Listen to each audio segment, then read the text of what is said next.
My name is Jake Miller, and I'm 32 years old. I'm currently working as a temp worker. The hours are consistent, and the job stress is minimal as a temp worker, even if the pay isn't great. On top of that, I'm supporting my single mom out of my meager earnings, so my living situation isn't exactly grand. But I've never really had any big hobbies, and I don't have much material desire, so I can live without pushing myself too hard. For me, it's more important to work without stress than to live a life of luxury. The reason for that goes back 4 years. 4 years ago, I was working as a full-time employee at a different company. I was at the prime working age, and because of my age, I was given significant tasks to handle, so I worked tirelessly, sacrificing my personal life. Working overtime was my routine, and I even worked on my days off. Sometimes, I cut back on sleep and meal times to work. At first, I was happy to see my work performance improving, but gradually, I accumulated physical fatigue. However, I was afraid that if I reduced my workload, my performance would drop, so I couldn't hold back on work. The place I used to work was what you'd call a sweatshop, where yelling was an everyday occurrence and mistakes were often deducted from my paycheck. Sarcastic comments and verbal abuse from my boss, a man named Tony, towards his less capable subordinates were a daily occurrence. One day, I found myself frozen in front of the office. While thinking that I had to go in, I just couldn't bring myself to enter the building. Eventually, I went to a hospital and was diagnosed with overwork depression. I was scared, but I thought it was dangerous to continue as it was, so I somehow managed to quit. The angry calls from my boss were relentless, and there were times when he even came to my house, pounding on the door and shouting, "Come out," like a debt collector. But after spending my days holed up in my room without showing my face, he finally gave up. 4 years have passed and my overwork depression has completely healed. Now, I wonder why I didn't sue the company, or why I didn't seek help from the proper authorities, but I think my judgment was clouded at the time. I'm surprised that such companies still exist in modern America, where work-style diversification is progressing. I'm really glad I quit. After that, I switched to being a temp worker. I didn't tell my mother about my overwork depression, but perhaps she sensed something from my sudden resignation and switched to temp work. She simply said, "Do what you want." This is the 4th company I've worked for since becoming a temp worker. I go about my days unobtrusively, calmly performing the tasks assigned to me. This company recently experienced a change in leadership, as the previous CEO suddenly passed away 6 months ago, and his daughter, a woman named Susan Redstone, took over as CEO. 40-year-old Susan is a hard-working career woman with strong, beautiful eyes. She seems busy, and temp workers like me hardly ever see her. Today, like every day, I was taking care of the plants during a break in my work. The previous CEO was fond of plants, and so many potted plants were left behind in the office. They were taken care of by the previous CEO, but when no one else stepped up to the task, I took it on. In fact, I also grow plants in my private life. When I was suffering from overwork depression, I wanted to feel something with a strong life force around me. I couldn't afford a pet, so I chose low-maintenance houseplants. It was meant to be a comfort, but the effect was phenomenal. I felt healed looking at the greenery, and just looking at the vibrant leaves full of life seemed to make my day better. Since then, I've become a plant lover. I not only have houseplants at home, but also vegetables and flowers planted in planters. So caring for the office plants, which were left without a caretaker, was just part of my hobby. But my temp period is almost over. I was worried about the plants. Shortly before my temp period ended, I had the opportunity to greet the CEO. It was the first time I had greeted her since she took over from her father, whom I had greeted when I started working at this temp job. I was only here for a short time, but thank you for having me. I really appreciate it. Thank you too. You've worked hard. Our new CEO, Mrs. Susan Redstone, speaks with such understatement, showing no interest in a temp like me. The same goes for the potted plants. The large potted plants in the CEO's office seemed to be watered, but they appeared lifeless. Susan. I nervously wondered if it was my place to speak up to the CEO, but nonetheless, I began to speak. Can you find someone who can take care of the plants? The previous CEO cared for these plants with love. Plants? Oh, that's right. My father left lots of planters around the company, didn't he? Finally, It seemed like the CEO remembered. She must have been too busy to even notice the plants. You've been taking care of them. I have a few plants at home. Being able to spend my spare time at work with the plants was a healing experience. At my words, the CEO fell silent, lost in thought, and after a while, she simply said, "I see." That was the end of the day. But on my last day as a temp, the CEO called me in again. Alone in the CEO's office, she started to ask me various things. What are your plans for the future? Where's your next temp assignment? Well, I haven't figured that out yet. I'm having trouble even finding a place to live. It's quite a predicament. Haha, and my mumbled response. The CEO reacted sharply, leaning forward. You haven't decided yet, that's good. But you mentioned having trouble finding a place to live. Is there an issue with your current place? Well, I've been asked to move out, but I'm having trouble finding a good apartment. I currently live in an old shabby apartment. The only good thing about it is the low rent. As a temp, you never know when work will stop, so I can't afford to spend money on rent. That's why my old apartment, with its cheap rent and basic amenities like a bath and toilet, was perfect. But the landlord, who was also the owner, retired. His son took over and quickly decided to demolish the building. If they claim it's due to aging, residents can't object. So now, I'm on the verge of losing my job and home all at once. When I told the CEO this, she hurried towards me, the heels of her shoes clicking on the floor. Then, she leaned in close. The CEO has such flawless skin that it's hard to believe she's 40. While I was being mesmerized by her, she suddenly made an unexpected proposal. I'll give you money if you live with me. I was so surprised by the beautiful CEO's sudden request that I fell back onto the floor. I mean, it was that shocking. 3 days later, I was standing in the living room of the CEO's family home. Just a moment ago, the CEO had shown me around the house and I had just caught my breath.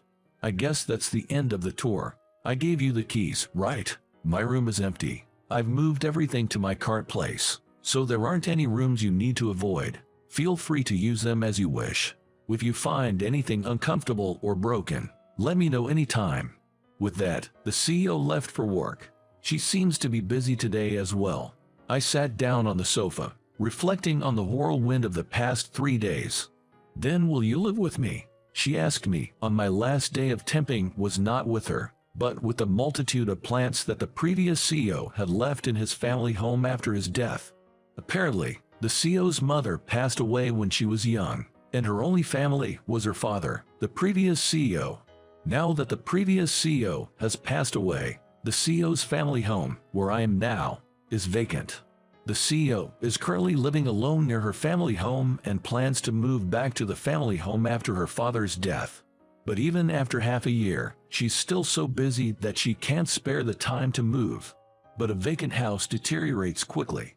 Not to mention, the CEO's family home is full of plants left by the previous CEO who loved plants. There are plants not only in planters, but also in the garden. Right now, the garden is a little overgrown, but the CEO seems to be a bit neurotic, and she doesn't like the idea of workers coming into her house or garden when she's not there. So I ended up being the one chosen for the task. The CEO found out I had been taking care of the office plants and asked my bosses and colleagues about me. She seemed to have investigated what kind of person I was. Then she decided to entrust me with the management of her family home and taking care of the plants there. The arrangement was until the CEO could move back home once her work had settled down. Of course, I was hesitant at first. No. I haven't really talked to the CEO much, have I? Just because you ask my bosses and colleagues. What will you do if I run away with the things in the house? The CEO laughed off my words. There's no reason to leave anything valuable in an empty house. I've already moved everything to my apartment. The only things left in the house are plants and items of little value. And even though we only talked a little, I get the feeling that you're a good person. I'd like you to take this as a middle-aged woman's ramblings, not a business person's. I've always been good at judging people, and I've got a decent grasp of your personal information since we hired you through an agency. If you do anything strange, I'll report you immediately, so don't worry. All I could do was give a bitter smile. But, as long as I was living in the CEO's family home and taking care of the cleaning and the plants, I would get paid. It wasn't a bad deal for me, as I could look for a new apartment during that time. And so, I ended up living in the CEO's family home. 2 weeks after I started living in the CEO's house, the CEO, I now call her Susan, sometimes came to check on the place. She always seemed exhausted from her work. For such a tired Susan, I prepared a homemade meal.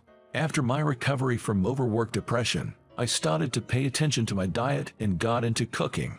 Though my menu was very simple: meat and potatoes, soup, spinach salad, and stir-fried root vegetables.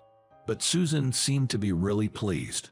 She didn't have time and often relied on bread and nutrition drinks and jellies for meals.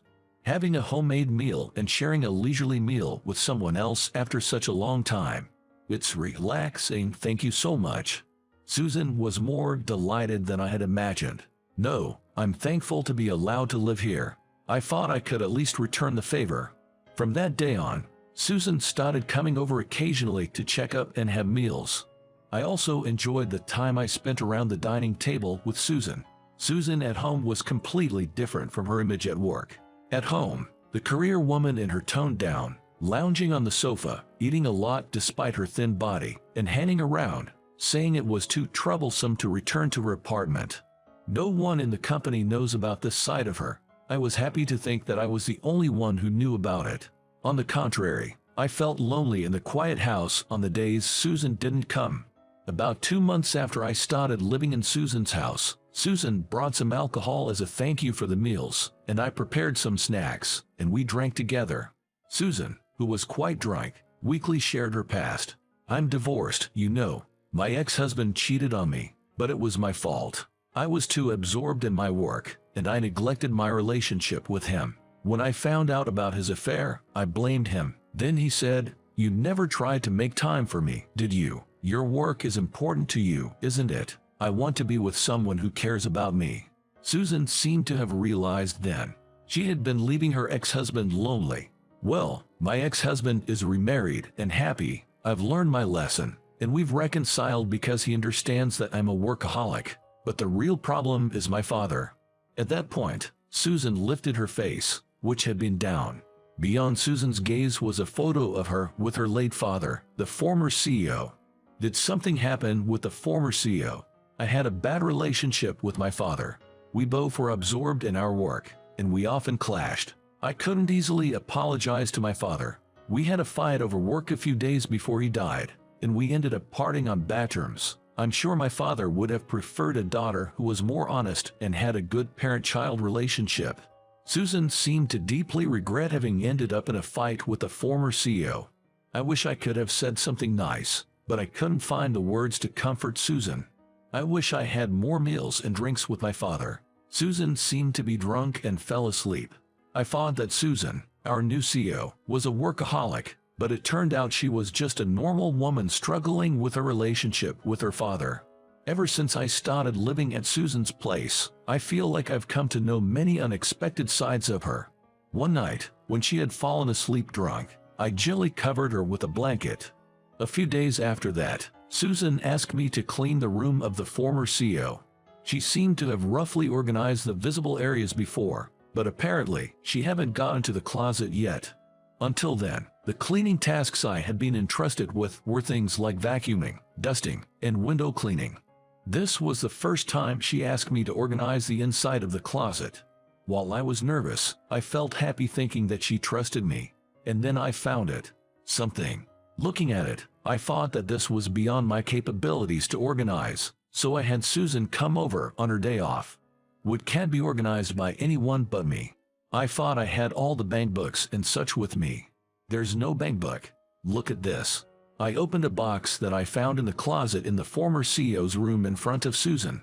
What came out was her childhood essays, certificates, albums, and so on. "Susan, I know you've been concerned about your troubled relationship with your father, thinking he must have wanted a more obedient daughter, but surely that's not the case. Look, he's even written memories and messages by hand in this album. To the former CEO, you were his beloved and prideful daughter. If not, he wouldn't have kept these essays and certificates so preciously. Few people keep such childhood memories." Even I became a bit emotional. I had no idea he kept these. Susan picked up each item the former CEO had stored. holding them gently. He was a loving man, wasn't he? Maybe the former CEO was just like you, struggling to express his feelings in words, but he was always thinking about you. As I said that, I continued to stroke Susan's back as she cried. A month later, the date was finally set for Susan to return to her family home. When I was thinking about moving out, Susan looked at me with a serious expression.